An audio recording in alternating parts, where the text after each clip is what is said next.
Hello friends, आता आपण बघणार आहोत बिन दोघांतली ही तुटेनाचा एपिसोड रिव्ह्यू.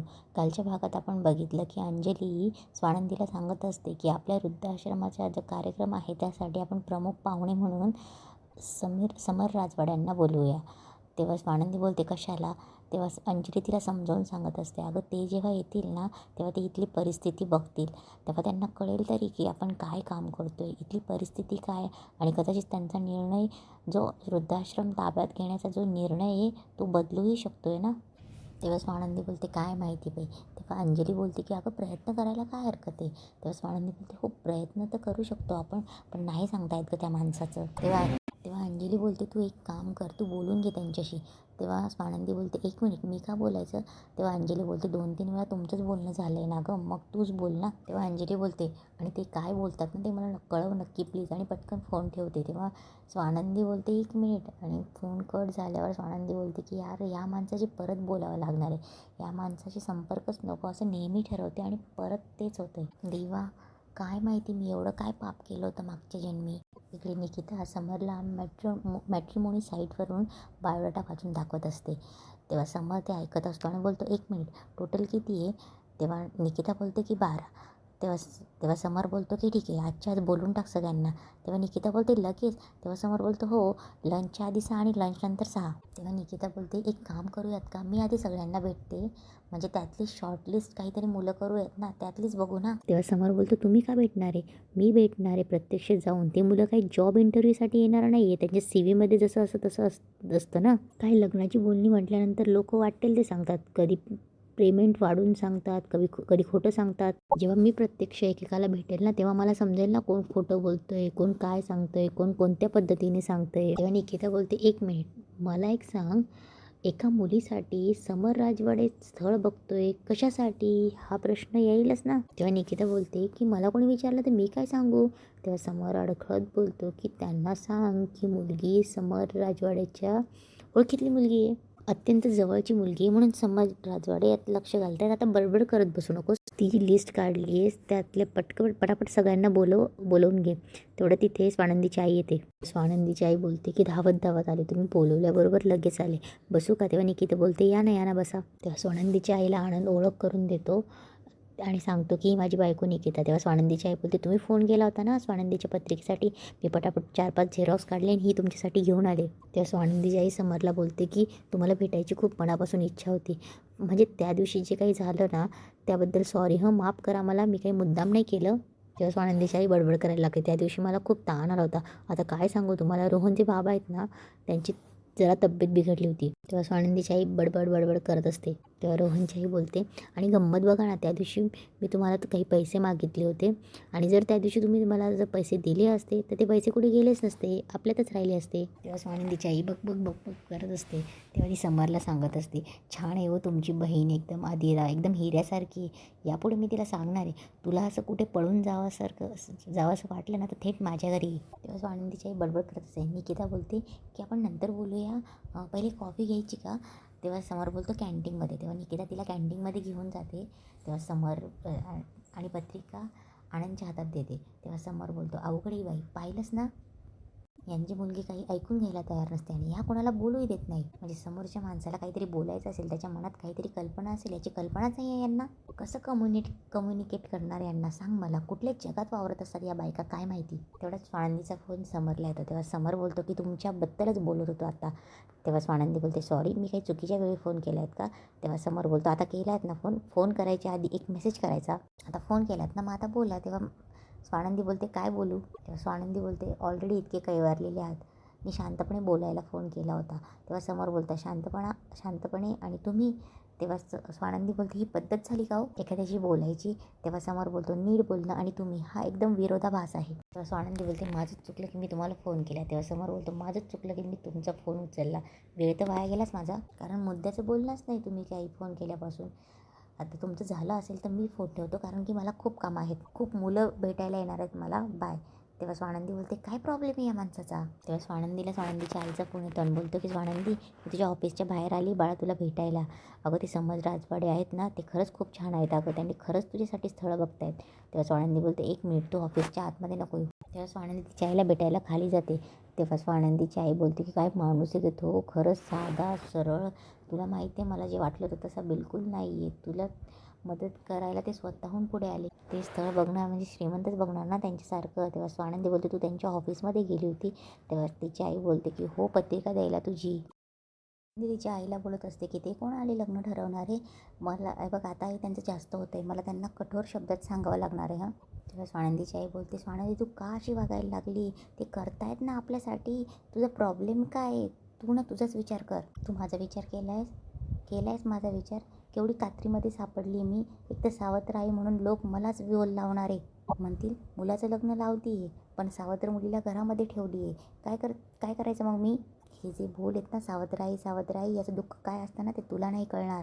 आयुष्यभर झेलावं लागणार आहे मला हे सगळं. तेव्हा स्वानंदी बोलते मी एवढंच म्हणते की तू पत्रिका का घेऊन गेलीस त्यांच्याकडे. स्वानंदीची आई बोलते आता त्यांनी मागितली मला पत्रिका, त्यांनी फोन केला पत्रिका घेऊन ये म्हणून मी घेऊन गेली. तेव्हा समर एका मुलाला भेटायला होतो. तेव्हा त्याला विचारतो की तू काय करतोस, घरी कोण कोण असतो. तेव्हा त्याची अख्खी फॅमिलीचा तो बायोडाटा देत असतो. तेव्हा समर बोलतो जास्तच मोठी आहे ना ही तुमची फॅमिली, एखादी सिरियल होईल तुमच्या घरामध्ये, लग्नानंतर तिथेच राहणार आहेस तू. तेव्हा दुसऱ्या मुलाचा बायोडाटा असतो. तो बोलतो नाही. तेव्हा समर बोलतो बायकोला परदेशी जायचं नसेल तर. तेव्हा तिसरा मुलाचा बायोडाटा. तेव्हा समर एक एक करत एक मुलाला भेटतो. तेव्हा एका मुलाला भेटतो, त्याच्या कानात खूप सारे रिंग्स असतात, एकाखाली एक घातलेली असते. तेव्हा समर त्याला विचारतो हे तू रोज घालतो का कानात. तेव्हा नंतर तो गेल्यानंतर आनंद त्याला विचारतो तो कानात रोज घालतो की नाही, याच्याशी तुला काय करायचं आहे. तेव्हा समर बोलतो अरे असा मुलगा आपण रोहनच्या ताईसाठी सजेस्ट करणार आहे, नाही त्याने कानात दूल घालावे तो त्याची मर्जी, आपल्याला काय करायचं आहे. पण रोहनची ताई बघ कशी आहे, साधी सरळ, कसं जमेल त्यांचं. तेव्हा निकिता बोलते भिंग घालून बसला होता हा, मुलगा निवडत होता की तांदूळ निवडत होता हेच कळत नव्हतं मला. तेव्हा आनंद बोलतो आणि एवढी मुलं पाहिली आपण, त्यातली 4 सुद्धा शॉर्टलिस्ट करू शकलो नाहीत आपण. तेव्हा समर बोलतो हे बघ बहीण भले माझी नाही आहे, रोहनची आहे, म्हणून कुणाशीही लग्न लावून द्यायचं. लग्न फक्त लावून द्यायचं नाही, आपल्याला लग्न टिकेल अशा मुलाशी लावायचे. तेव्हा समरला एक फोन येतो. निकिता फोन उचलते. तेव्हा निकिता बोलते समर निलेश म्हणून कोणतरी मुलगा आहे. तेव्हा समर बोलतो हो पाठव आणि बोलतो यस आता जो मुलगा येईल ना तसा मुलगा मिळायला पाहिजे रोहनच्या ताईला. सांगत असतो की हा मुलगा खूप चांगला आहे, म्हणजे तो चांगला शिकलेला आहे, परदेशात गेला, त्याच्या वडिलांनी त्याला परदेशात जाण्यासाठी माझ्याकडनं मदत घेतली होती. पुढे त्याचे वडील गेले पण तो मुलगा विसरला नाही, मी तर विसरूनही गेलो होतो, पण तो आला आणि त्याने पैसे परत केले. तेव्हा निकिता म्हणते बरं झालं बाई, मुलगा ओळखीतला आहे आणि त्यामुळे इतके स्थळ दाखवायचे आणि एकही मुलगा आपल्याला पटला नाही तर स्वानंदीला नंतर काय सांगणार की एकही मुलगा आपण बघू शकलो नाही. तेव्हा समर बोलतो अगं तू बघच की मुलगा कसा आहे हा. तेव्हा तो मुलगा समरला भेटायला येतो. तेव्हा समर त्याची विचारपूस करतो. मग समर त्याला सांगतो की आमच्या ओळखीतल्या एक ताई आहे, म्हणजे मी त्यांच्यासाठी स्थळ शोधतोय. स्थळ म्हणजे मी लग्नासाठी मुलगा शोधतोय आणि एकदम माझ्या डोळ्यापुढे तूच आला, म्हणजे तुम्ही भेटा, त्यानिमित्ताने तुमची चांगली ओळख होईल आणि सगळं जुळून आलं तर चांगलंच आहे ना. तेव्हा समोर विचारतो तुला ऑड नाही वाटलं ना मी तुला काही असं विचारलं तर. तेव्हा तो बोलतो नाही पण मी असं एक्सपेक्ट नव्हतं केलं, चालेल ना तुला. तेव्हा तो बोलतो हां ठीक आहे भेटेल मी. तेव्हा समोर बोलतो तुला काही प्रॉब्लेम नाही ना. तो बोलतो नाही सर, तुमचे माझ्यावर इतके उपकार आहेत की तुम्ही मला जीव द्यायला सांगितला तरी मी देईन. तेव्हा समोर बोलतो नाही वेड्या, असं कसं मी तुला सांगेन. तेव्हा समोर त्या मुलाला स्वानंदीबद्दल सांगत असतो. आनंद आणि निकिता ऐकतच असतात की ती मुलगी सोजवळ आहे, अशी आहे तशी आहे, असं तसं समोर सांगत असतो. तेव्हा तो निलेश बोलतो की सर मला त्यांना एकदा भेटता येईल का.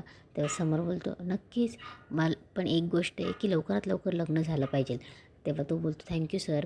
तेव्हा समोर बोलतो अरे तुमच्या दोघांचं जुळून आलं तर मलाच तुला थँक्यू म्हणावं लागेल. तेव्हा तो गेल्यावर आनंद बोलतो की मला मुलगा चांगला वाटला. तेव्हा निकिताही बोलते मलाही, आणि मुलगी एवढी चांगली हे मला आत्ता कळलं.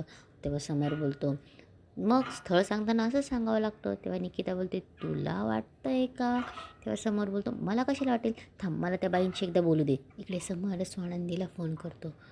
तेव्हा स्वानंदी बोलते बोला. तेव्हा समोर बोलतो की सगळं झालं आहे. तेव्हा स्वानंदी बोलते की तुम्ही माझ्या आयुष्याचे निर्णय घेऊ नका हां.